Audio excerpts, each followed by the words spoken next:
तीन शिरी सहा हात तया माझा दंडवत। श्री स्वामी समर्थ। नमस्कार स्वामी भक्त हो, स्वागत आहे तुमचं पुन्हा एकदा नवीन व्हिडिओमध्ये। या व्हिडिओचं शीर्षक आहे माहिती नागपंचमीची। त्याआधी व्हिडिओ पूर्ण पहा आणि चॅनलला सबस्क्राईब केलं नसेल तर आत्ता सबस्क्राईब करून घ्या।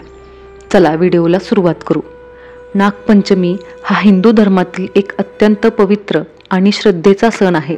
या दिवशी भारतीय संस्कृतीमध्ये नागदेवतेची पूजा करून त्यांच्या आशीर्वादाने सर्पदोष निवारण आणि आरोग्य संपन्न जीवनासाठी प्रार्थना केली जाते। नागपंचमी हा सण श्रावण महिन्यातील शुद्ध पंचमीला साजरा केला जातो। 2025 मध्ये नागपंचमी दिनांक 28 जुलै सोमवार रोजी येत आहे। हिंदू धर्मामध्ये सर्प हे देवतेचे स्वरूपात पूजले जाते। नाग हे भगवान शिव आणि विष्णू या देवतांना अत्यंत प्रिय आहेत। भगवान शंकरांच्या गळ्यातील वासुकी नाग तर भगवान विष्णू शेषनागावरती विसावतात। यामुळे सर्पांना दिव्य स्थान प्राप्त झाले आहे।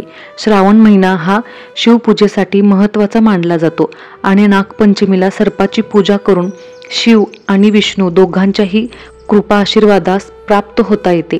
या दिवशी नागदेवतेची पूजा केल्याने सापाबद्दलची भीती दूर होते आणि विषबाधांचे संकट टळते असे मानले जाते। ज्या व्यक्तीला काल सर्पदोष असतो त्यांनी नागपंचमीचे व्रत केल्यास त्यांचे दोष नाहीसे होतात। यमुना नदीतील कालिया नागाचा पराभव करून भगवान श्रीकृष्ण सुरक्षित नदीच्या वर आले। तो दिवस श्रावण शुद्ध पंचमीचा होता। तेव्हापासून नागपंचमी हा सण साजरा केला जाऊ लागला। एकदा एक शेतकरी आपल्या शेतात नांगरणी करत होता। शेतकऱ्याचे नांगर चुकून एका नागिनीच्या बिलावरून गेले। नागिनीचे पिल्ल मरण पावले। रागाने त्या नागिनीने शेतकऱ्याच्या मुलाला दंश केला आणि तो मुलगा मरण पावला। त्यानंतर त्या शेतकऱ्याने नागदेवतेची मनोभावे पूजा केली आणि क्षमा मागितली।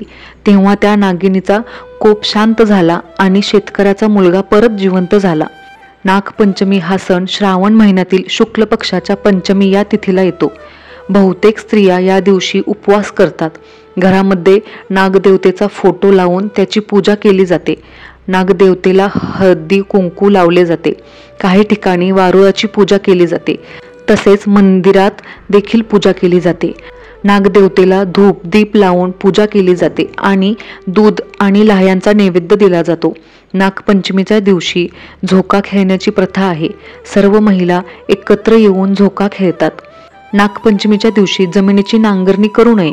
चाकू सुरी कोयता किंवा शेतात वापरली जाणारी अवजारे यांचा वापर या दिवशी करू नये। शेतकरी नागपंचमीच्या आदल्या दिवशीच जनावरांसाठी चारा कापून ठेवतो। तसेच महिलांनी देखील किचनमध्ये चाकू सुरीचा वापर करू नये। कुठलाही भाजीपाला कापू नये। या दिवशी तव्याचा वापर करू नये। आदल्या दिवशीच ताव बाजूला ठेवून दिला जातो, त्यामुळे शिजवलेले पदार्थ आणि दूध लाह्या खातात। नागपंचमीच्या दिवशी बऱ्याच ठिकाणी तळलेले पदार्थ खात नाहीत।